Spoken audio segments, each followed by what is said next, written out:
Bill in Washington, and the US House of Representatives has passed a bill to force the Justice Department to publicly release the files it holds on Jeffrey Epstein. All of them. The vote passed almost unanimously, with just one person voting against it. Our Washington correspondent Annalise Nielsen joins us now. Annalise, hello to you. So what does this mean for Donald Trump? Well, look, procedurally, it means it will still have to pass the Senate and then he'll be required to sign off on it. But what it means politically is he's stared down a mutiny and lost. This has been a huge moment in the Republican Party to have some of his most dedicated followers push through and call for this vote to happen. It happened almost unanimously, just one member from Louisiana saying it defied legal precedent, and so he wasn't going to support it on that basis. But here's this historic moment. On this vote, the yeas are 427, the nays are 1. 2/3 being in the affirmative, the rules are suspended, the bill is passed, and without objection, the motion to reconsider is laid on the table.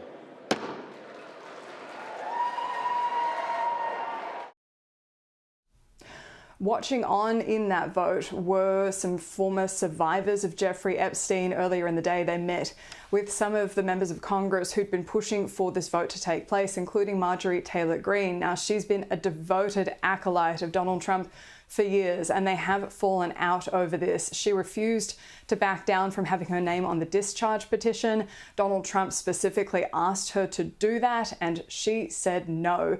He's now called her a traitor for supporting this. And this was her response.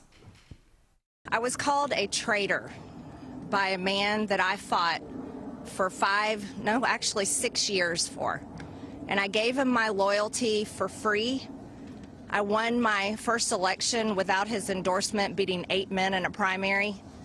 And I've never owed him anything, but I fought for him for the policies and for America first. And he called me a traitor for standing with these women. Now, Pete, as I mentioned before, there was one nay vote. It was Clay Higgins, a member of Congress from Louisiana. He was saying that this is going to have unintended consequences, and in particular, they're taking issue in the fact that documents from grand jury hearings could be released in this document release if it does go ahead with the Justice Department. That is in defiance of normal legal protocol, but the push from just about every other side has been that this has gone on long enough and the information needs to be made public. This is something Speaker Mike Johnson agreed to earlier in the day, but he did say he expected it to be a unanimous vote. And he said that the concerns that they'd had for a while is that if these documents are released, they could have the unintended consequence of naming other victims. The discharge petition could create new victims, okay?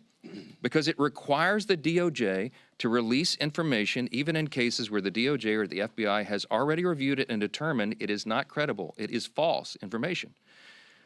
Doing this and requiring this to come out could ruin the reputations of completely innocent people, such as those who have may just have known Epstein but knew nothing of his crimes. Pete, Donald Trump has been trying to move on from this story for quite some time, but it would not go away. Now, it's been reported quite extensively in the last week that he's had a reversal of his position by saying he was no longer going to tell Congress they shouldn't pass the bill. That's not quite right, because a reversal of position would be that he himself could order the Justice Department to release all those documents. That's well within his power, but instead he said that Congress can continue. You can see that he's still quite frustrated that the story won't go away. I have nothing to do with Jeffrey Epstein. I threw him out of my club many years ago because I thought he was a sick pervert. But I guess I turned out to be right. But you know who does have? Bill Clinton, Larry Summers, who ran Harvard, was with him every single night, every single weekend. They lived together. They went to his island many times. I never did. Andrew Weissman, I hear. All these guys were friends of his. You don't even talk about those people.